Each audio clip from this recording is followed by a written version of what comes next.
आपसे टाइम लेना चाहता हूं, सिर्फ 1 मिनट का। एक बात को क्लियर कर देना चाहता हूं, हम जम्मू कश्मीर वाले हैं।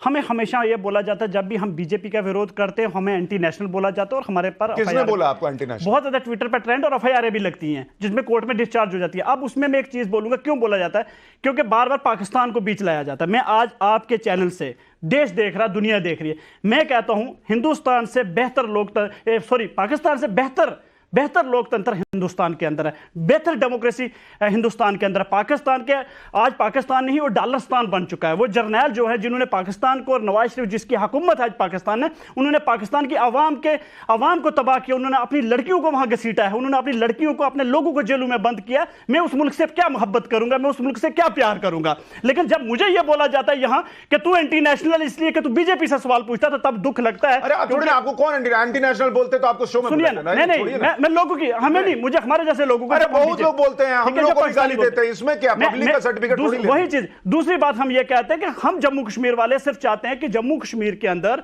फ्रीडम ऑफ स्पीच होनी चाहिए, लोकतंत्र और मजबूत हो।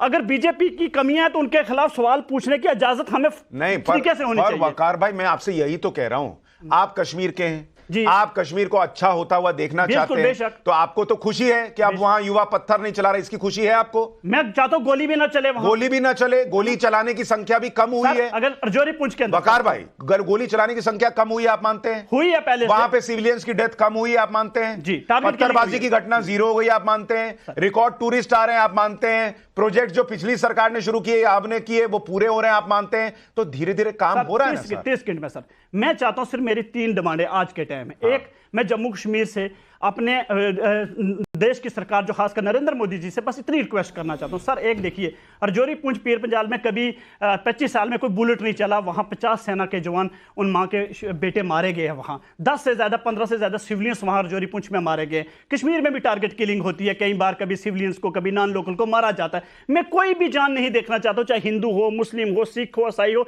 नॉन लोकल हो या लोकल हो। मैं एक बच्चे को वहां मरते हुए देखना नहीं चाहता हूं, क्योंकि हर इंसान की जान बहुत कीमती होती है, उसके माँ बाप के लिए, परिवार के लिए। मुझे एक बात बताइए, चलिए एक बात करते हैं। मेरा एक घर है जी, उसमें एक खिड़की खुली हुई है जी, और उसमें बाहर से बहुत धूल आ रही है, पूरा घर गंदा हुआ जा रहा है। फिर हमने फाइनली वो खिड़की बंद कर दी। अब क्या मेरा घर 1 मिनट में साफ हो जाएगा या मुझे समय लगेगा सफाई करने? बिल्कुल, आप साफ कीजिए, नहीं, समय लगेगा कि नहीं लगेगा? लगेगा समय में। आप मान रहे सफाई हो रही है सर, लेकिन एक चीज है ना सर, एक सफाई हुई है कि नहीं? सर सुनिए ना मेरी बात, उसी पे आ रहा हूं। जो लोग कल फंडिंग करते थे पत्थरबाज वालों को या मिलिटेंसी को फंडिंग करते थे, वो आज मोदी जी के, अल्ताफ भारी जैसे लोग करीब कैसे, उनके वाले तो फंडिंग करते रहे पाकिस्तान के नाम पे। आज उन लोगों को उन्होंने अपना बिजनेस बचाने के लिए मोदी जी का हाथ पकड़ा, आपने क्यों छोड़ा हुआ उनको? अभी फिल्म है सर, एक सेकंड, मैं कह रहा हूं अगर उन्होंने मोदी जी का हाथ भी पकड़ लिया जी, लेकिन अगर लड़कों को फंडिंग करके पत्थर नहीं फेंकवा रहे तो फिर क्या दिक्कत? एक सेकंड सर, एक फिल्म एक चीज दिखाई गई, अभी एक फिल्म आई आर्टिकल 370 में, मैंने एक चीज देखा, एक सीन देखा। उस सीन में कहा गया कि 370 से पहले जितने ब्यूरोक्रेट्स करप्शन करते थे या पॉलिटिशियन जो करप्ट थे, हम उन पर हाथ नहीं डाल सकते क्योंकि 370 उन पर हाथ नहीं डालने देता। तो मैं यही बीजेपी से, मोदी जैसे पूछना चाहता हूं कि 370 के बाद कितने ब्यूरोक्रेट के ऊपर आपने एक्शन किया और जेल में डाला, और कितने पॉलिटिशियन जेल में, मुझे उनका हिसाब चाहिए। अजय आलोक जी बताइए, कितने आपने करप्ट लोगों को, करप्ट पॉलिटिशियन को वगैरह वगैरह को आपने जेल में डाला है 370 हटाने के बाद? जेल की बात तो इन्होंने ही शुरू की थी। इन्होंने कहा कि कितने पत्रकार जेल में हैं, कितने लोग जेल में हैं। जम्मू कश्मीर बैंक में जो घोटाला निकल रहा है उसमें कितने लोग जेल जा चुके हैं, सिक्योरिटी फोर्सेस के बारे में अभी ये खुद कंप्लेन कर रहे थे कि सबको उठा के जेल में डाल देते हैं। आप देखें ना, अब गोलमाल मत कीजिए, गोलमाल नहीं है, ये फिल्म नहीं चल रही। सर मैंने पूछा, राजीव जी, 1 मिनट सर, गोलमाल नहीं कर रहा हूं, आप ही ने कहा भाई, मैं आप ही की बात कोट कर रहा हूं। राजीव जी मैंने बोला है, मैं आप ही की बात कोट कर रहा हूं। राजीव जी मैंने बोला है, आपकी जो डिमांड है, देखिए वकार जी, आपकी जो डिमांड है बहुत अच्छी डिमांड है कि एक भी किलिंग नहीं होनी चाहिए, चाहे हिंदू हो, मुसलमान हो, सिख हो, बिल्कुल नहीं होनी चाहिए। आतंकवाद की भर्त्सना होनी चाहिए। बिल्कुल सरकार इस पे रिलीजियसली काम कर रही है और यकीन मानिए हमारा पूरा फोकस है कि कश्मीर से आतंकवाद को हम जड़ से समाप्त करें। सर एक मिनट जड़ से सुनिए, बस क्योंकि कश्मीर से पूरे कश्मीर का ही नहीं माहौल खराब होता है, भारत का नाम खराब होता है। और भारत की सिक्योरिटी फोर्सेस, कश्मीर पुलिस के जवान इसी में लगे हुए हैं, और जो शहादतें होती हैं वो इसीलिए होती है ताकि कश्मीर को बचाया जा सके। 30 के भी सवाल का जवाब दीजिए। सर मैं ये कह रहा हूं, जो 370 से पहले या 370 के बाद जो आम लड़कों को आपने जेलों में बंद किया है पीएसए के मुताबिक, जैसे आपने अल्ताफ बहारी को एक मौका दिया, मेरे आम नौजवान जो 4 साल से जेलों में है उत्तर प्रदेश जम्मू कश्मीर, क्या उनको एक मौका नहीं मिल सकता? क्या वो अपने परिवार के पास नहीं आ सकते? अगर अब्दुल्ला, मुफ्ती, कांग्रेस, बहारी जैसे लोगों को आपने मौका दे दिया पब्लिक में आने के लिए, बेचारे वो आम गरीब जिनके पास कोर्ट में जमानत के लिए पैसे तक नहीं है, क्या उन बच्चों को मौका क्यों नहीं दे सकते? अच्छा ये बताइए, एक मिनट, इसका जवाब अजय आलोक देंगे। मुझे बताइए कि उन लड़कों को जो आप कह रहे हैं आम लड़के हैं, उनको क्यों जेल में डाला है? सर उनको जेलों में यही डाला, उस टाइम माहौल था 16, 17, 18 में जो माहौल था, जो बड़े बड़े पॉलिटिशियन, सियासतदान, चाहे आजादी की बात होती थी, चाहे खुद मुख्तारी की बात होती थी, पाकिस्तान की बात होती थी। देखो आप लीडर बोल रहा है जी, एक लीडर कह रहा है जी आप जाओ पत्थर मारो या आजादी मांगो, अब लीडर को आपने छोड़ा हुआ है,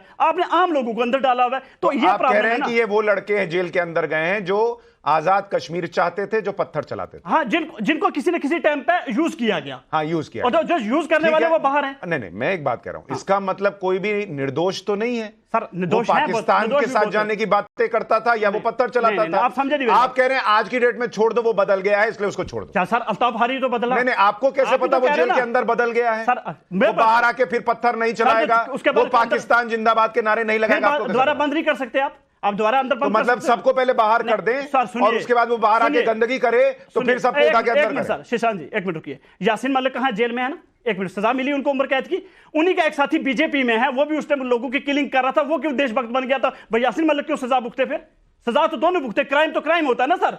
गोली अगर किसी सिविलियन को, अजय आलोक ये कह रहे हैं कि जिन युवाओं ने पाकिस्तान जिंदाबाद के नारे लगाए या जो कश्मीर को आजाद कराना चाहते थे या जो पत्थर चलाते थे, आपने उठा के जेल में डाला, लेकिन उनको सुधरने का मौका दीजिए, सबको बाहर आने दीजिए और उसके बाद वो गलती करें तो जेल में डाल दीजिए। एक मौका तो बनता है ना सर। सबसे बड़ी बात यह है कि जिस आदमी ने कश्मीर को अलग करने की सोची और कश्मीर को आजाद करने की सोची, जिस आदमी ने भारत विरोध के बारे में सोचा, उस आदमी के बारे में किसी भी तरह की सिंपैथी रखना भी पाप में मानता हूं, छोड़ना तो बहुत दूर की बात है। 20 एक्टिविस्ट है अलगाववादी सोच और कश्मीर से अलग की, कश्मीर अलग है, भारत का हिस्सा नहीं है, यही सोच के कारण तो 370 हटाया था। उनको माफ क्यों? 370 हटा क्यों? क्योंकि भारत का हिस्सा नहीं है कश्मीर, यही दिमाग में डाला गया था उन बच्चों के, और ऐसे किसी नेता को छोड़ना नहीं जा रहा है। अच्छा, अरे आप लोग तो उस वक्त भी प्रोटेस्ट करने लगे थे जब। लेकिन वकार भाई मुझे एक बात बताइए, ये लड़के छोड़े गए, उनमें से कल को कोई बुरहान वानी बनेगा, कोई जैकेट लपेट के बम बांध के फटेगा, आप जिम्मेदारी लेंगे? बिल्कुल, एक मिनट सुनिए, आप लेंगे जिम्मेदारी? सुनिए, आप सबकी जिम्मेदारी लेंगे?